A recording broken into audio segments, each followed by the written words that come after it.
Would you state your full name, please, sir? William Barry Needham. Good morning, Mr. Needham. Would you tell me, sir, where and when you were born? Born on August the 8th, 1920, at a small community in Saskatchewan by the name of Simpson. Did you spend all your early years in Simpson? No, I was only in Simpson for a very few months, and the family moved to Young, Saskatchewan, for the first 8 years of my life, and then we moved to Saskatoon. What did your father do for a living? My father was in the weekly newspaper business, publisher and editor of several weekly newspapers in Saskatchewan. How many brothers and sisters did you have? I have one brother and two sisters. In order of birth, where did you stand in the family? I was the baby of the family, spoiled brat. Do you remember helping or doing chores around the house growing up? Absolutely. There were lots of chores to be done, especially when we moved to Wynyard. We lived in the printing office, above the printing office. At one time, during the winter, we had 5 stoves in the building, which had to be kept in fuel, ashes emptied and things. So this was my chores. Was your father a veteran of the First World War? No, he was not. No. Were there any members of your family that were veterans of that war? No. What do you remember about the Depression and its effect on your family? While we were living in we moved from Young to Saskatoon in 1928. And my father went to work for the Western Producer as a linotype operator. And that only lasted a short time, and there was layoffs, and he was without a job. And he and a couple of other out-of-work printers started a small commercial printing plant. And it was nip and tuck whether they were going to make it. And I do remember Saturday morning was the day that we spread out the newspaper on the kitchen floor, and my mother would pick out this particular item. My sister would go to that store to buy it because it was on sale. I would go to another store and buy an item because it was on sale, and this sort of thing. So that's really my thoughts on the Depression. There just was not any money, that's for sure. What do you remember about your early schooling, Mr. Needham? What types of schools did you go to?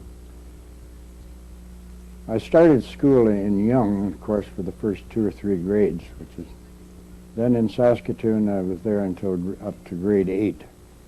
And it was a public school, at Wilson Public School. How old were you when you left school? I was 19 when I completed high school. Do you recall in the late 1930s the political situation deteriorating in Europe, and were you keeping abreast of those developments by newspaper or radio? Yes, indeed. We were a group of us young people would get together and talk about what was going on, for instance, in Spain. And a lot of us were interested. It was a very exciting time, and thinking that it would be a great experience. We talked about joining some organization, driving an ambulance. I think somebody must have read Ernest Hemingway's book, and we were quite enthused about getting involved that way. In fact, when war broke out in September, in Canada's case, the declaration was September 10th, 1939. What do you recall being your reaction? What did you think that meant to you? Well, again, I think I was looking forward to the experience and becoming involved and getting out and seeing the world, and I attempted to join almost immediately, and for various reasons I can get into later that I never got in at that particular time. But Then, of course, I was being discouraged by my parents, who didn't want me to go.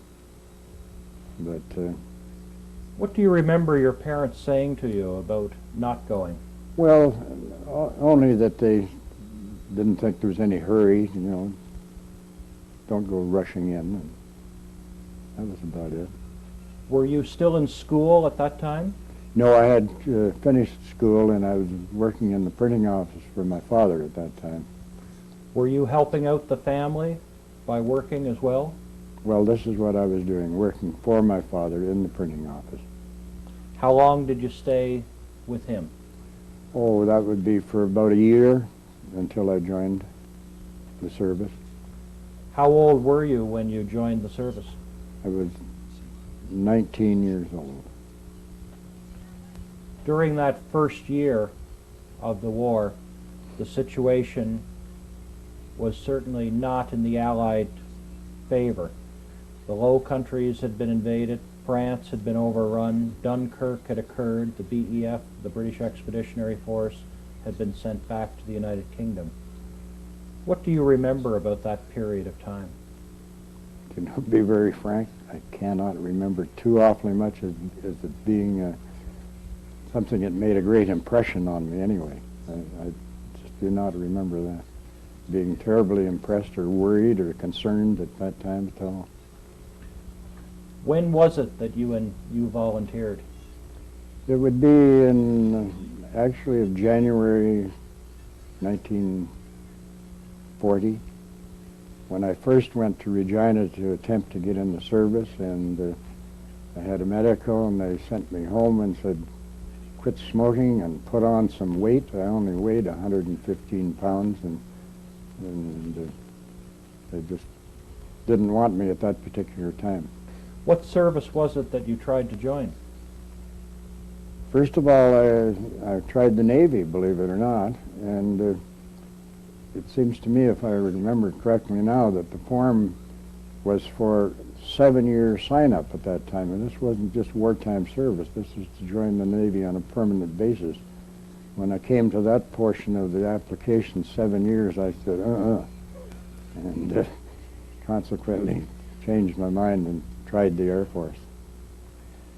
Do you remember the reason why you wanted to join the Navy first? Well, I had tried the Air Force, and this was why I went over to the Navy. I was trying to get into something at that particular time. And the Air Force had told me to go home and put on some weight and grow up, in other words. How much longer did you take before you went back?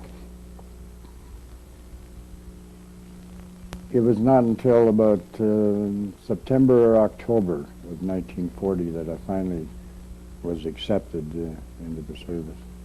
What do you recall about the day that you did enlist? Well, it would be an exciting day, I guess, and I remember standing up with 20 or 30 other fellows and swearing the oath of allegiance, getting travel warrants to go to Brandon, Manitoba, and quite exciting to be finally on your way. When you advised your parents that you had enlisted and that you are now a member of the Royal Canadian Air Force, do you remember what their reaction was? Strange thing. My brother at that time had been employed in Regina, and when I was traveling back and forth trying to get into the Air Force, my parents were encouraging him to discourage me. In the meantime, when I got into there, he had already joined, and he was in the Air Force by this time too. So he beat me by about a month. You indicated that you were given travel warrants. Where did you go? We went to Brandon, Manitoba, the Manning Depot. Was this for what's known as boot training or Yes. recruit training? This was for boot training, exactly. What do you recall about the training you received there?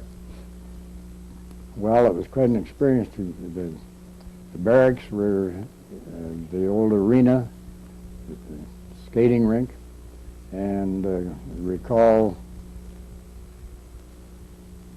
the bunks almost as far as you could see, just a sea of beds, and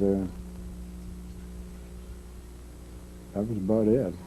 Being from a small town in rural Saskatchewan, with all these people that were all young men like yourself that were at the Manning Depot, were you convinced that you'd made the right decision?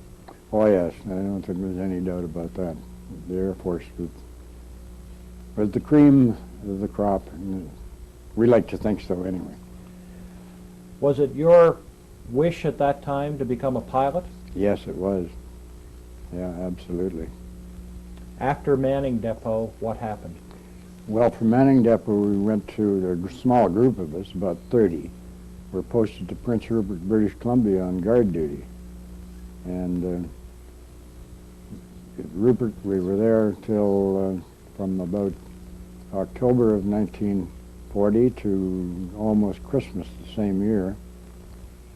And what we were guarding is a good question, but we were carrying Ross rifles, First World War Ross rifles. And we did a lot of marching and parade work and that type of thing. So this was a period of time awaiting the time to go to initial training school. Exactly, right. Where did you go to initial training school? Initial training school was in Regina, and that would be in the very early months of 1941. What was the purpose of initial training school? Well, I suppose the powers that be would determine which direction you should go, whether it be pilot, navigator, or air gunner. There were certain there were classes in various topics that must have helped determine which way you were going to go. Were there examinations? Yes, there were. Mm-hmm. And if you didn't pass them, what would happen? Well, some people had the option, of course, once they left the aircrew training program, to go into ground crew in various trades. I don't want to belittle the air gunners, but very often you went from pilot or navigator down to, if you couldn't make the grade there, then it was air gunner. So initial training school was to determine... Pretty well, I think it determined which category you were going to be in.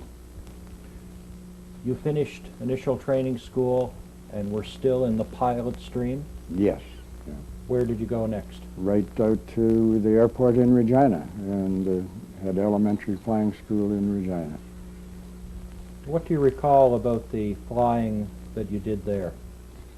Well, again, it was a very exciting time to be able to climb into a tiger moth and fly around area that you pretty well knew, you know. So there would be an instructor assigned to you? Yes. Most of the instructors at that time were American civilians, and they wore a dark navy blue uniform. They actually were civilians, and I believe the whole thing was run through the Regina Flying Club. And these are employed by the flying club to instruct. What type of an aircraft was the Tiger Moth? Well, they always said if you could fly a Tiger Moth, you could fly anything. It was an excellent training aircraft, fully aerobatic. Just a great little airplane. This would be a biplane? Biplane, right. How long was it before you were ready to solo? I think I soloed in something like 6.5 hours. Do you remember anything about how the instructor advised you that you were to take it up alone? Well, usually they would go with you in the first trip in the morning, make it a circuit or two. You would do the flying, and then at the crucial moment he would jump out and say, away you go, and that was it. You were on your own. So you just went and did exactly what you'd been doing for just previously, except that he was no longer in the back cockpit, that was all. You stayed at elementary flying school for a period of time after you soloed? Yes. We put in a total of about 50 flying hours at elementary school. During this period of time, Mr. Needham, you would be aware of the Battle of Britain, which had been raging through the previous summer and fall in 1940. Absolutely. And you were aware that fighter pilots had, in effect, held back the German Luftwaffe and saved Britain from invasion. Were you aware of the glamorous image of fighter pilots at that time? Oh, I think so. Yeah, I believe we were quite aware of it. Anxious to be one of them if we could. After you completed elementary flying school, what happened next? Well, we had another short period of time back at Manning Depot because we were waiting for a service flying school to become serviceable. Actually, it was Yorkton, and when it was prepared and ready to accept airplanes and trainees, why, that is where we went, was to Yorkton. What's the purpose of a service flying school? Well, it's an upgrade from the Tiger Moth, which is a smaller, slower airplane. Our Harvard, which we flew at Yorkton, was a much faster, more complicated aircraft, preparing you for even bigger and faster and better airplanes. How long did you stay at service flying school?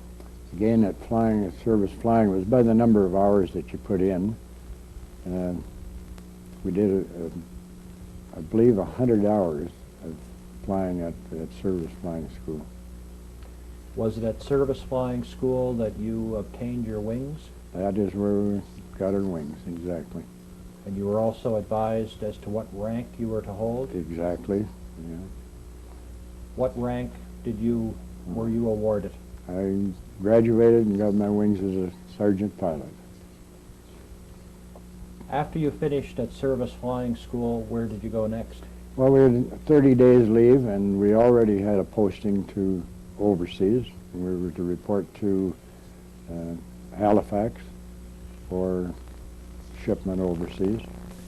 During that embarkation leave, when you went home and you told your parents that you were a newly minted pilot in the Royal Canadian Air Force and that you were heading overseas, what do you remember their reaction being, realizing that one of their sons was going off to a dangerous theater? I really don't recall, especially my mother, showing any great emotion. I'm certain that she was worried and concerned. They were at the graduation where I got my wings. They were able to attend there. Your father was very proud of you? Oh, absolutely.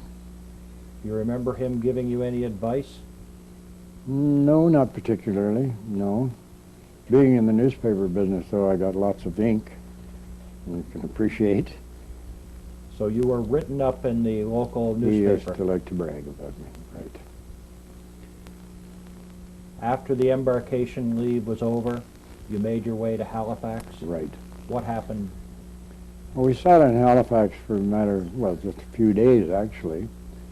And the group that I had been with at Yorkton were all there, preparing to go overseas. And they were all called out on a draft. In other words, a draft to proceed to a ship and go overseas. Another fellow by the name of Smith, APL Smith from QPAR, and myself were not on that draft for some unknown reason to us. We were just completely dumbfounded. Here all of our friends were going, and the Smith, and Needham, were not on the draft. So we were very disappointed. So that evening there was an announcement over the loudspeaker asking for volunteers for a draft. So we surmised that somebody hadn't made the medical, or for some reason they needed replacements for the draft that had been called with our friends. So we rushed forward and volunteered. Well, it turned out that we weren't going on that draft. They put us on a train, and we went back to Montreal. And we sailed on a small Norwegian fruit boat out of Montreal. So it turned out our friends went on the draft, in a convoy to Iceland, and they spent a couple of weeks in Iceland sitting there waiting again for more ships or for another convoy. In the meantime, we went zipping across the channel to Liverpool, and my friend Smith and I were almost finished our operational training unit when this other group arrived. So we got ahead of them. You mentioned that you were posted to an operational training unit. Yes. What was the purpose, Mr. Needham, of an operational training unit? Well, again, it was to upgrade your flying abilities. We had been flying Harvards, and we went from a Harvard almost directly into a Spitfire. And the transition was really not that great, but it was exciting. What do you recall about the Spitfire? One of the most beautiful airplanes to fly in the world. It easily to handle, very light on the controls. Until you arrived at the operational training unit, was there some doubt that you would be assigned to single-engine aircraft? There probably was, although I don't ever recall, being warned that it might go one way or another. No. Do you recall how long it was that you were at the operational training unit? Again, it was by the number of hours, and I think we put in 50 hours at an operational. It probably took a month and a half to 2 months to put in that time. After you had received that training, what happened next? Then we had a posting to the Canadian Spitfire Squadron. When was it that you were posted to operational squadron? That would be in October of 1941. And what squadron was it? 412, 412 Squadron, Canadian Spitfire Squadron. Where was it that that squadron was located? At that particular time, they were stationed at a place called Digby in Lincolnshire, in northern central England. The squadron's duties there were to patrol the airspace immediately in the Midlands of England? Pretty well, and a great deal of convoy patrol.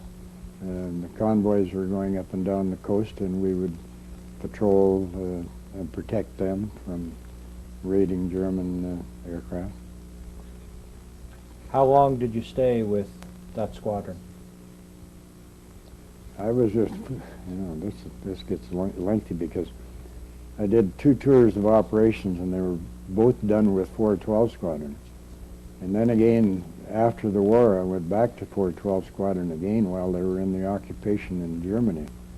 So all told, I spent 29 months with 412 Squadron, probably the longest serving in length of time.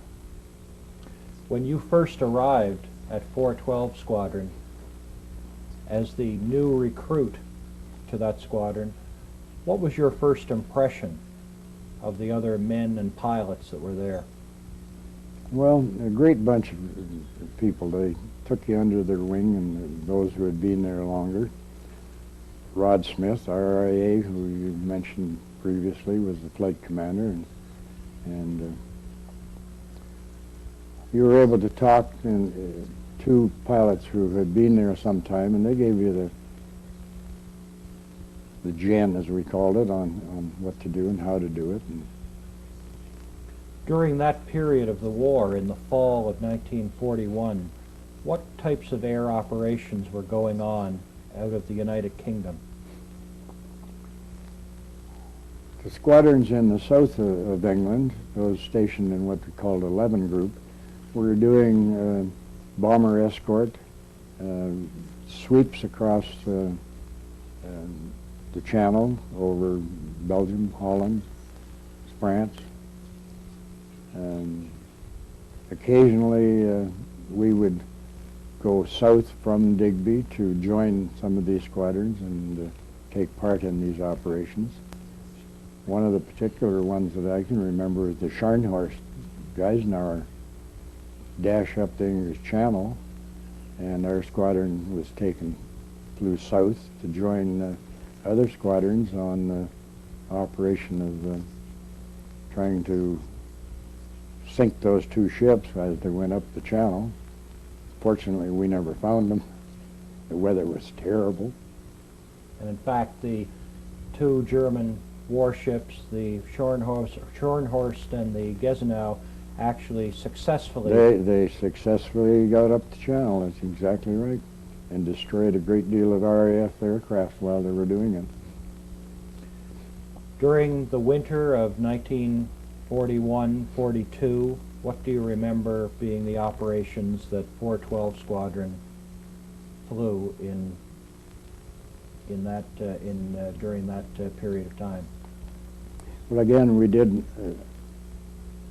quite a number of convoy patrols, and then again we would be called south and join some of the other squadrons to do flights over France, Belgium, or Holland, either bombing, escorting bombers, or just sweeps that they would do. During that particular time, Mr. Needham, the German Luftwaffe was preoccupied in the east against the Soviet Union with the invasion that had gone from the previous spring. There were still Luftwaffe elements, of course, in the west. Do you recall the first time that you came in contact with enemy aircraft during that period of time? Yes, yeah, I do, as a matter of fact. What do you recall?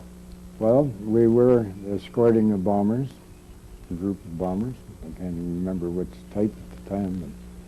And then seeing these specks in the distance, and first thing I knew, we were in a great melee of aircraft buzzing around in all directions, and within seconds, the sky was empty, and you were there all by yourself. Where everybody went, you don't know. This happened to many people. I've heard other pilots tell the same experience, that from a great mass of airplanes, an empty sky, and it's hard to believe.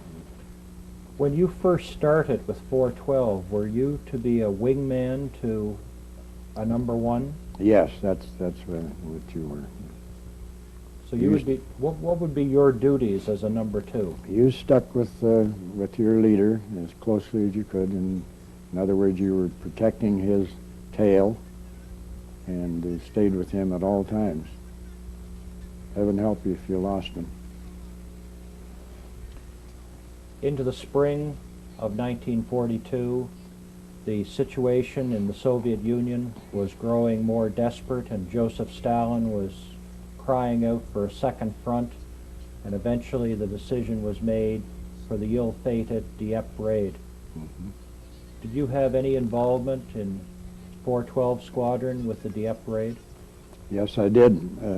Our squadron, at this particular time, had moved south, and we were stationed at Tangmere, which is right on the very south coast of England. And our squadron had 3 operations that day over Dieppe, patrolling the beachhead. Again, in that particular time, we never encountered any German aircraft, but we did our patrols, and we could see what was going on the beachhead. What do you recall seeing from your vantage point high above Dieppe Beach? Well, a great number of ships and a great lot of smoke. That's really about all you could visualize from there. Afterwards, it became clear that the Dieppe raid was a tragic disaster. We now know the full extent of the disaster. When you men heard at 412 what had happened, did it have any effect on the morale of the squadron? Well, we were quite proud in our participation in Dieppe at the time. We had lost one pilot that day from anti-aircraft fire, and he had bailed out on his way back across the channel.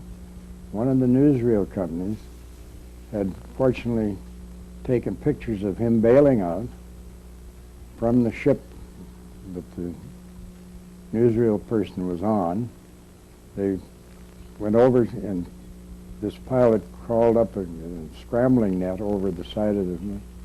Well, we saw this in the local theaters a couple of days later. Well, here was one of our guys being rescued. Quite an exciting time. Mr. Needham, you were just telling me about your squadron, 412's participation in the Dieppe raid and the aftermath. Through the rest of 1942 and into 43, what types of duties were 412 Squadron involved in? Again, 412 did bomber escorts. We did fighter sweeps over France mainly. And then in the wintertime of 1943, we would do, when the weather was bad and there was very little flying, we would do what's called rhubarbs, which was usually 2 aircraft flying at low level and shooting up targets of opportunity, very often trains. In the wintertime, it's quite easy to spot a steam train in France because of the cold weather and the steam, so you could see it from a long distance. So we would go and shoot up trains and any other target that happened to present itself. Low-level strafing like that Exactly. would be dangerous, would it not? Yes, it was, because you're liable to be hit by ground fire, almost anything from a rifle or any small arms fire could damage your airplane. During that period of time, were Luftwaffe fighters in evidence in that part of France? No, they weren't, as a matter of fact. We used to do trips across. We had a wing commander at that time by the name of Walker, Johnny Walker, believe it or not, and he was related to the Walker whiskey people.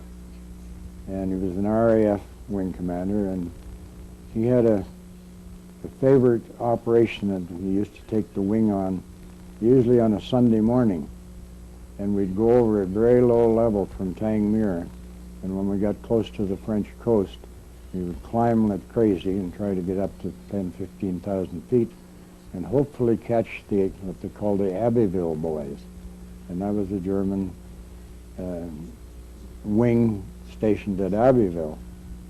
Well, the ground controller would be able to tell us that we were either above them or we were too late. And the wing commander would say, well, let's go home, chaps, and away we'd go, back home again. So he did that quite often.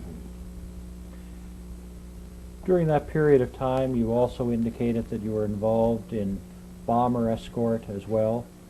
What types of operations do you recall being involved in? Well, we escorted the B-17s who were going over at that time in great, huge numbers. And seeing those go down as they were shot down, many, many of them, and it was quite a sight to see one of those huge airplanes going like a great falling leaf, you know. How far would you normally escort these bombers? Well, our range in a Spitfire was probably up to 2 hours, 2.5 hours at the very most.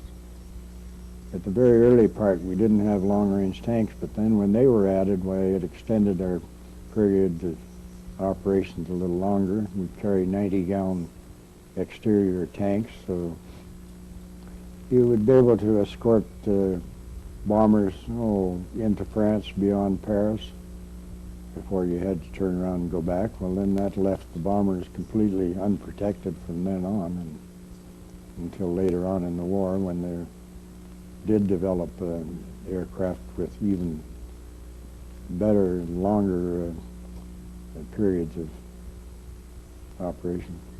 During that earlier period, what tactics did the German fighters use against those bombers that you were escorting? Usually it was that they were high above and would dive through the formation, shooting as they went through, and zoom up again, probably come back the second time. And normally you escort fighters would stay with the bombers rather than pursue. We'd stay close to the bombers. During that period of time, do you recall engaging German fighters with your aircraft? Well, I remember shooting at a few of them, and with no results quite often. I obviously wasn't a very good shot, I guess. But things happen so fast, so it'd just be a flash across in front of you, and you would fire and hope that you were going to hit something. But how would you describe the morale of 412 Squadron during that period of time? oh, I would say it was very high. Somehow or other, 412, when it was formed up at Digby, and then we were later on at another small satellite aerodrome at a place called Wellingore. Well, because we were so isolated, we became a very closely knit group. And even to this day, there's quite a number of 412 Squadron pilots, and we meet at these reunions, and it seems to be a very strong camaraderie amongst 412 pilots. During the period of time that you were with 412 through until late 1943, there would have been casualties among your ranks? Oh yes, I can't remember exactly how many. Somebody totaled them up at the end of the war, and I think there were 33 all told had been members of 412. Yes, we lost our commanding officer one time and his number 2. What effect would that have on the morale of you pilots that remained? Well, I don't think it affected the morale, really. It was not like if you were in the Army where you saw something happen. It was as though they were posted away. You know, they were there one day and they were not there the next day, so you didn't dwell on the fact that they had been shot down. The winter of 43, 44, the operations of 412 continued in the way you've described? Yes, but in latter part of 43, March of 43, I had completed my first tour of operations. So I was posted away to do a non-operational tour as an instructor. Tell me, Mr. Needham, this tour of duty that you did at first, what comprised a tour of duty? In Fighter Command, a tour of operations was 200 operational hours. And not the number of sorties or trips that you made, but the number of hours that you actually flew on operations. Some of our flights were extremely short. After you finished your first tour in 1943, what normally happened to a fighter pilot? That was the normal thing for them to do, to be posted away to an operational training unit as an instructor. And you spent 6 months at that job. And the normal route from there was 30 days leave at home here in Canada. And that's exactly what happened to me after 6 months of operational training unit. Tell me, what do you remember as an instructor at that operational training unit? How would you describe the young men that came through that operational training unit that you instructed? About that time, that would be, say, late 1943, early 1944, or no, late 1943. A lot of the pilots who were coming were ex-instructors from Canada. They had probably graduated about the same time I had in 1941, but had been instructing in Canada all that time, and they finally managed to get overseas. So many of them that I had who I was instructing at OTU, had many, many more flying hours than I did, which was really something. But that's the way it went. Tell me, after you finished your stint as an instructor, you were given leave back home in Canada. Exactly. What do you remember about seeing your parents again? Well, again, that was an exciting time to come home and, let's face it, be the local hero. And, no, it was great. Of course, my parents were extremely proud. I remember my dad taking me to a local Chamber of Commerce meeting and, introducing me and all this sort of stuff. Unfortunately, there was a lot more fighting ahead before the war was to be finally won. You finished your leave in Canada, posted back overseas. Right. Where did you go? First of all, I went to 401 Squadron for a short time, just a matter of a month or so. And then luckily was posted back to 412 Squadron to resume my job as flight commander in 412 Squadron. When the decision was made to make you a flight commander, on what criterion would they use to decide whether you were to be a flight commander? I've often wondered that. No, well, I had been in the squadron a long time by this time, and I had a fair amount of experience. I was probably, in terms of years or months with the squadron and experience, I was one of the senior people there, so that probably had something to do with it. And the people senior to you would recognize that you had leadership capabilities, that you could pass on some of that experience to the younger pilots. Let's hope that's what they thought. They must have. Mr. Needham, what types of activities were the squadron now involved in? Well, we pretty well resumed doing exactly what we'd been doing before, the bomber escorts, fighter sweeps over France and the Low Countries. During that winter of 43, 44, going into the spring, it must have become very clear to you and everyone else in the British Isles that the invasion of continental Europe was anticipated. What do you remember about the build-up that went on during that period of time? Well, the build-up, of course, is just as you described it. It was a build-up, and you could see that there was more activity going on almost everywhere in Great Britain. More military people. You were asked about what the squadron was doing, and I should have mentioned at that particular.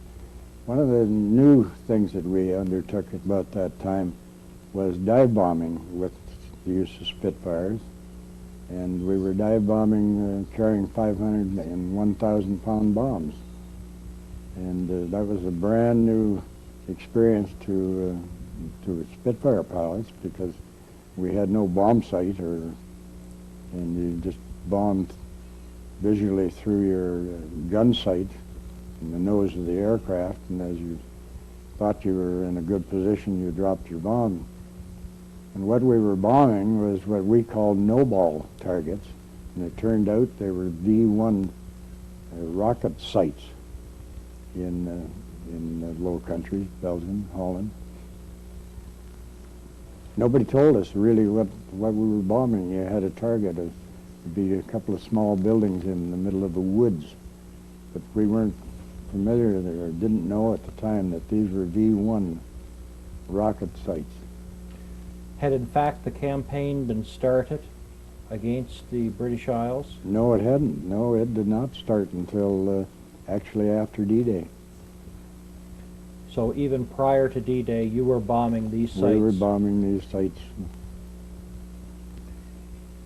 What do you recall about any other differing operations of your squadron during the period of time leading up to D-Day?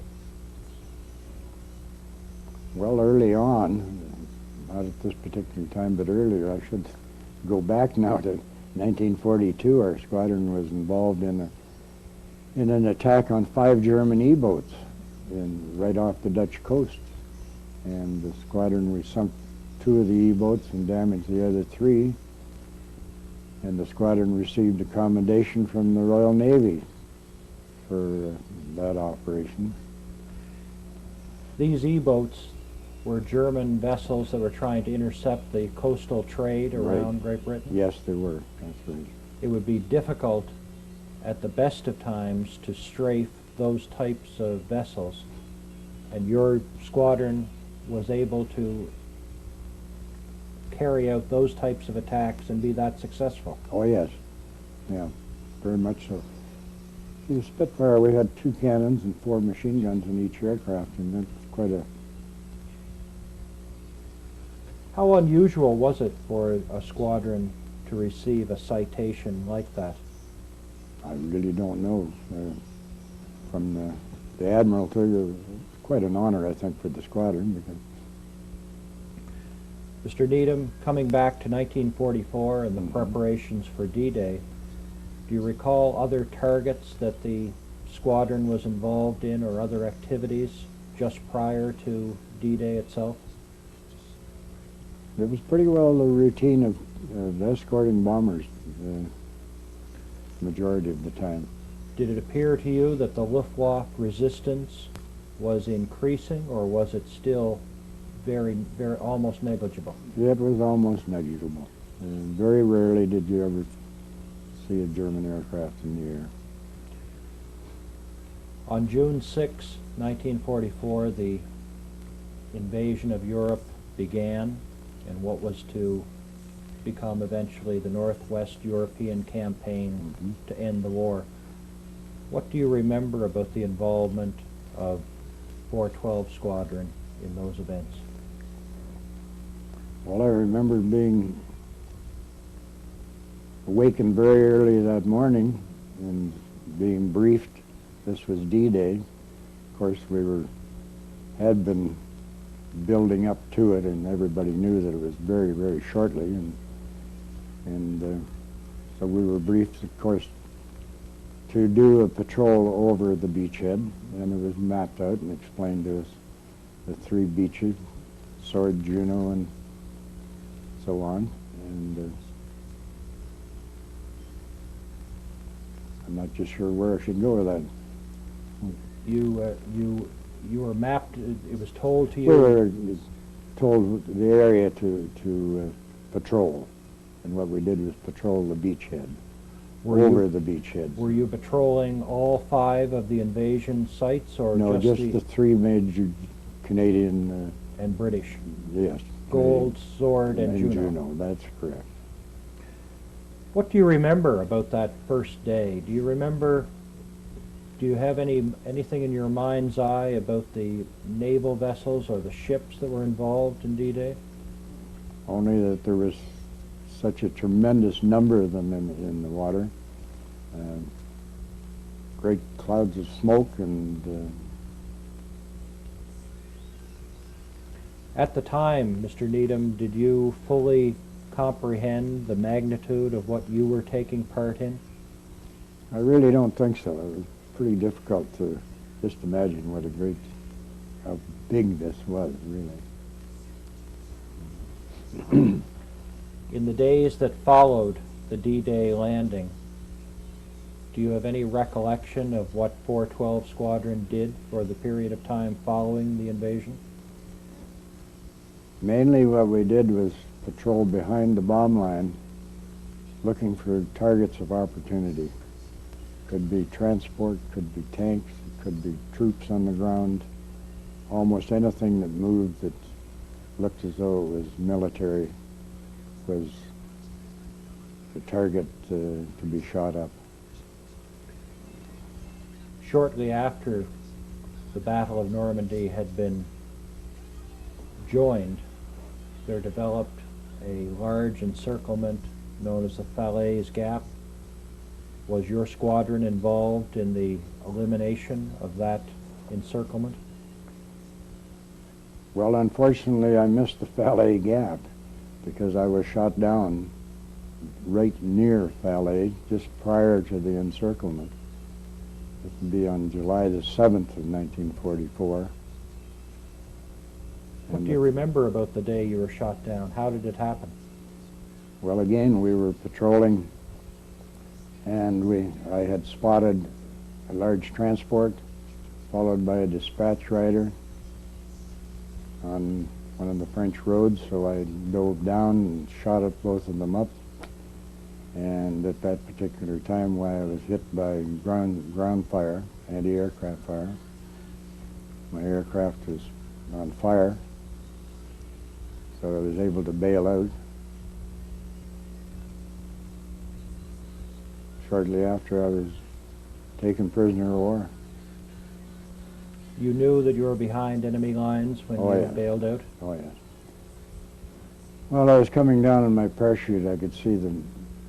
It actually was the crew from the German attack gun that had shot me down, who was coming in a type of vehicle similar to a Jeep. And I hit the ground and took off running in the opposite direction. Ran into a bush and attempted to hide by pulling a bunch of bush over my head and so on. And of course, I was only there for a very short time and had a gun sticking in my ear. And that was that. Were you concerned at that time that you would be properly dealt with? I certainly was. I had just completed shooting up one of their transports and a dispatch rider. What happened, whether I killed them or what, I really don't know, but yes, I was concerned that they might retaliate. In fact, what did happen, Mr. Needham?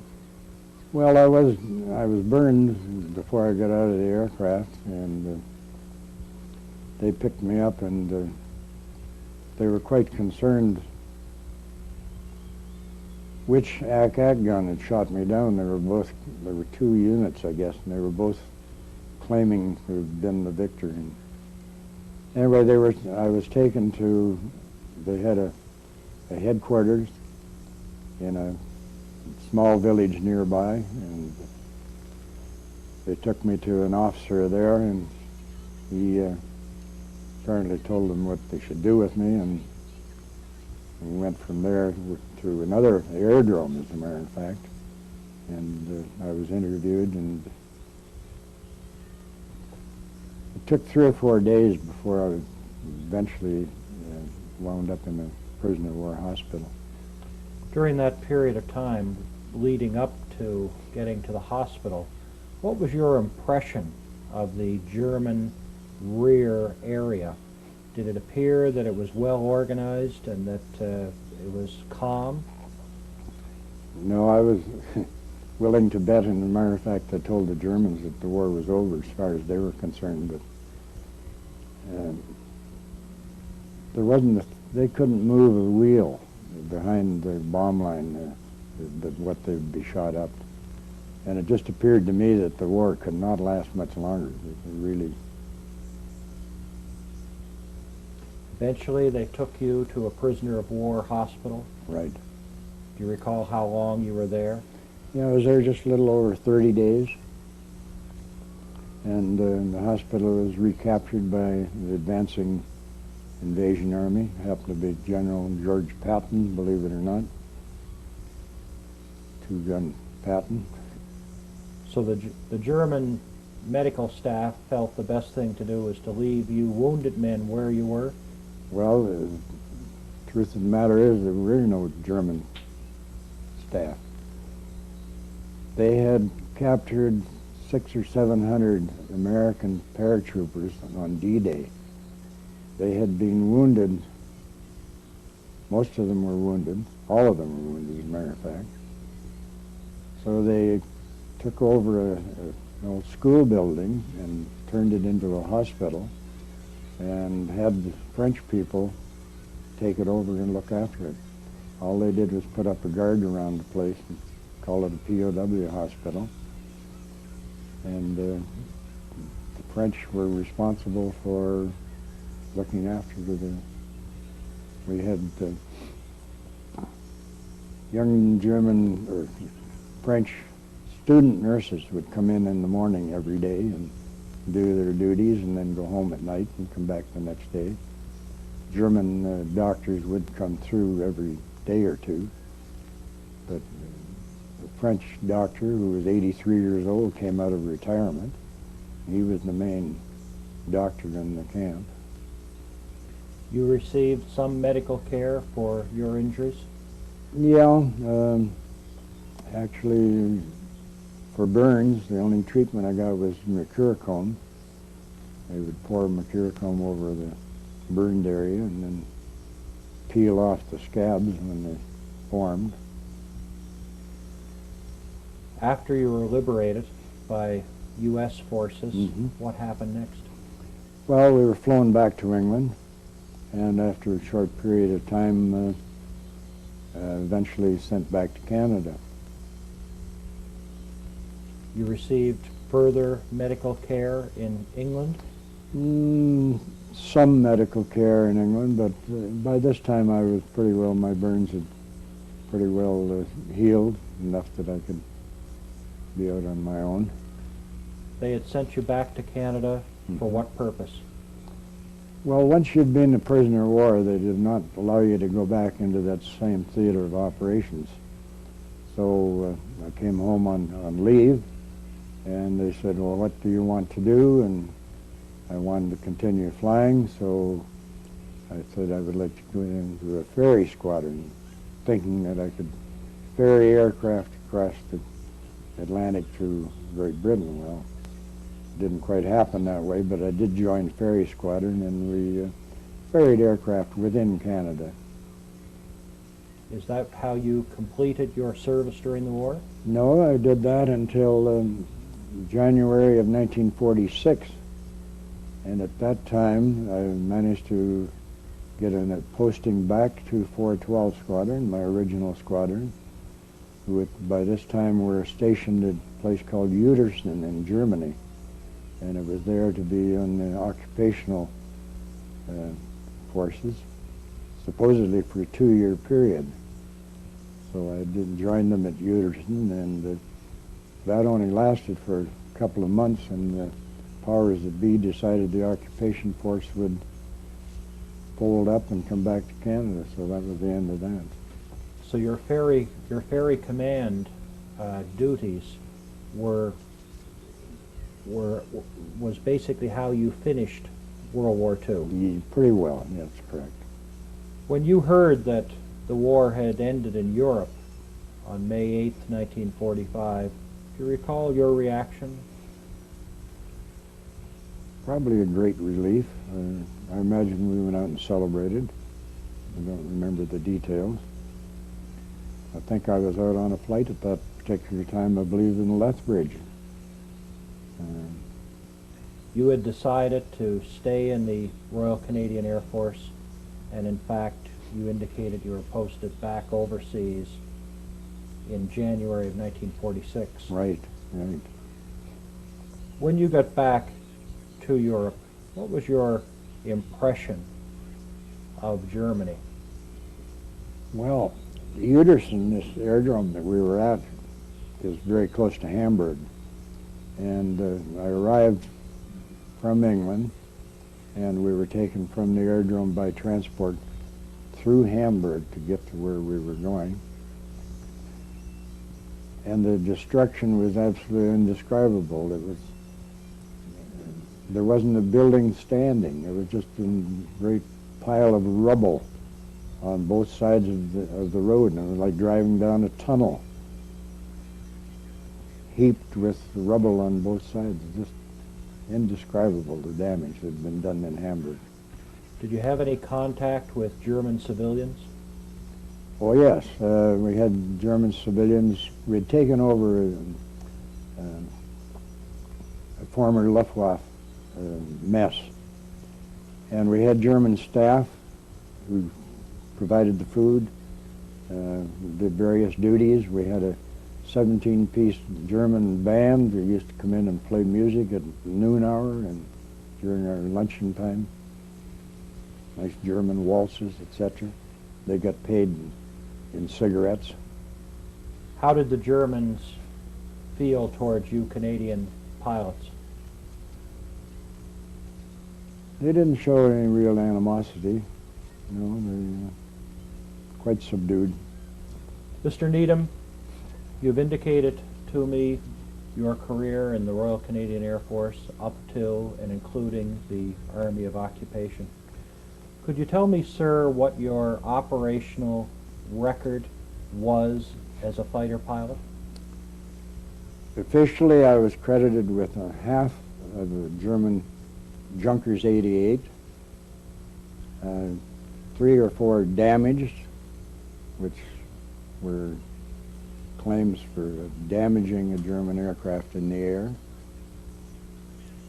Quite a number of ground targets, including an attack on E-boats, barges in a canal in Holland, quite a number of trains, transports, German transports on the roads, that type of... During the period of time that you were flying, primarily with 412 Squadron, the Luftwaffe resistance was fairly negligible, and it would only be on occasion that they would engage Allied fighters. Is that correct? That's absolutely correct, yeah.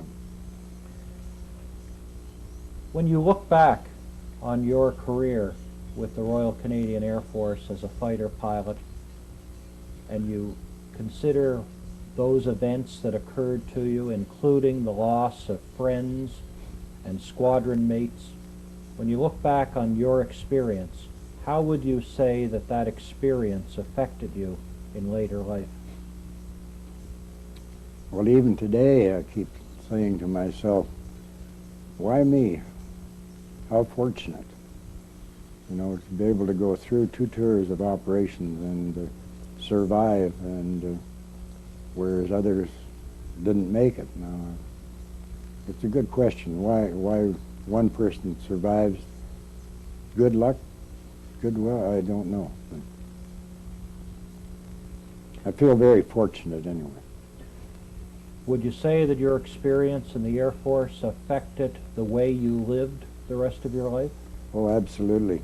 Military training was great, and it's still, I still apply it. Punctuality, things like that. The men that you served with, your comrades, fellow fighter pilots, is there a brotherhood among you men? Oh, there definitely is.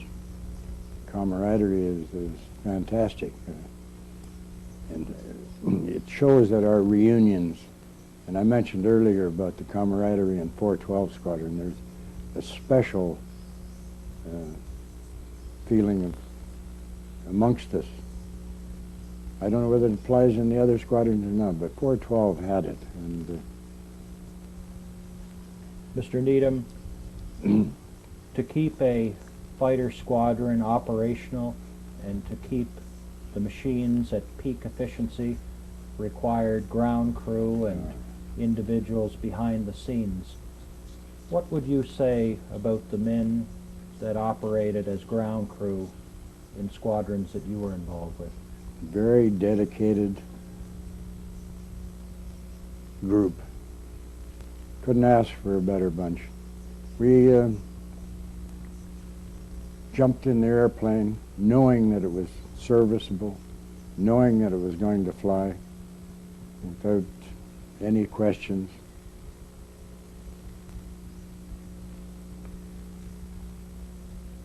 When you reflect on the service of the Royal Canadian Air Force, including Bomber Command and the RAF, and you think of the strategic bombing campaign of which in part you were involved in, as you are well aware, some latter-day historians and revisionist thinkers have called into question that strategic bombing, as to whether or not it was necessary or even that it was useful. What's your reaction when you hear that type of argument? Well, I don't think there's any doubt in the world that it was necessary. Naturally and unfortunately, some civilians were killed, etc. But Bomber Command or any pilot didn't deliberately go out with the intention of killing civilians. And I think that's proven today with what's going on in Kosovo. But of the thousands and thousands of bombs that were dropped, only a very few went astray and killed civilians. World War II, unfortunately, mass bombing was a necessity. They didn't have the sophisticated bombs that they have today, so the only option was to drop mass, great quantities of bombs.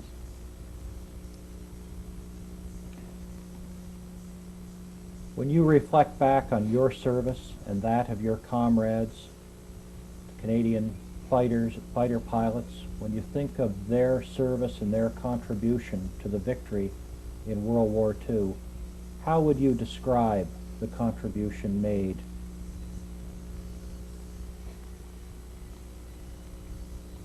Well, I like to think that the Air Force had a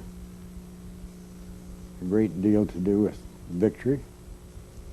No doubt in the world that we needed ground troops to complete it, but to lead the way and prepare the ground for the ground forces, the bombing was definitely necessary. I think that was proven after D-Day, as I mentioned earlier, that German reinforcements couldn't move behind the bomb line or else they were going to be shot up, which must surely have helped our ground forces. Mr. Needham, are you proud of the contribution that you and your comrades made during the Second World War? Oh yes, absolutely. Is it important to you that other Canadians come to understand what was done in the name of Canada during the Second World War? Oh, very much so. I think that there should be more taught in the schools. Young people should be made aware of the contribution that Canada has made through their military operations. So many of the young people today just are completely ignorant of, not like the Americans. You know, they like to blow their horn, and Canadians, unfortunately, we haven't been doing that enough. Mr. Needham, if you had the opportunity of speaking to young Canadians of today or of the future, and you had the opportunity of speaking to them about patriotism and duty, what would you say to those young Canadians? Well, as a matter of fact, I have had an opportunity recently. I'm involved with the Royal Canadian Air Cadets, and I think that's one of the greatest organizations for young people, that whether it leads them into the military or not, but at least they get good military training that lasts them all the rest of their life. And I know from experience of in my own family, the Air Cadet training that my son received stood him in excellent stead in a resume in his future career. So I would highly recommend military service or something similar to it for the young people.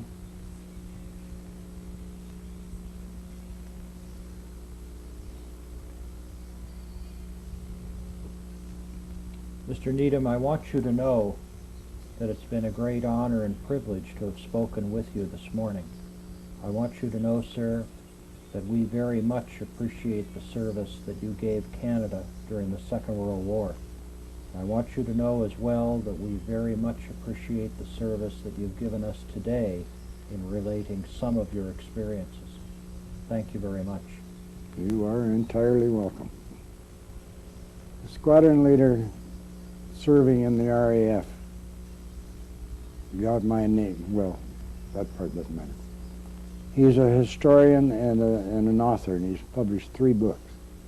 But anyway, right at the moment, he's interested in the German hit-and-run raids that they did on the south coast of England. Very similar to what we called rhubarbs that we said we were doing. So anyway, he found through records of one instance in September the 17th, 1942, that I was involved in, and that's how he got my name. So he wrote to me and wanted to know information about this and so on. Well, I got excited when I got this letter from him. I picked up the phone and phoned him.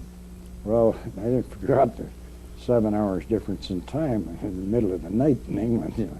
But anyway, to make the long story short, he, another fellow and I were sitting on readiness at Tangmere, sitting in our airplane, when 2 German Focke-Wulfs came over and bombed a little town of Worthing nearby, and we could actually see the bombs dropping.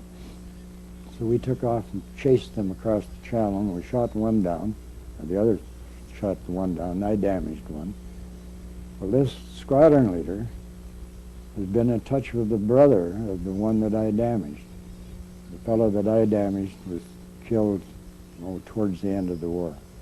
But anyway, he has a copy of his logbook, pictures of him, copy of my combat report, all of the pictures of that the German pilot took from his aircraft when he dropped the bombs.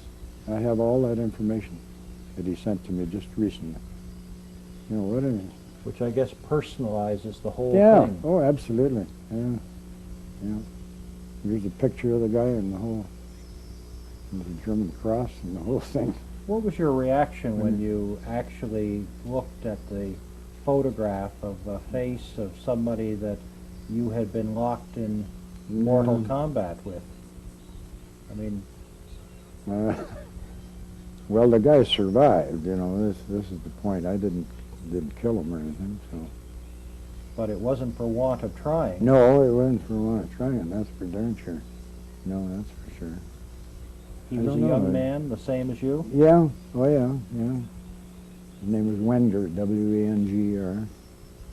The only difference was he spoke a different language and Yeah, came from a exactly. different He was country. doing the pictures that they sent, an individual picture of him, another picture of him. Oh, I can show them to you. Laying back in a easy chair in front of the dispersal hut, and a group of his fellow pilots gathered on.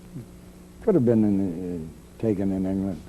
Could have been taken in, but exactly the same. Good.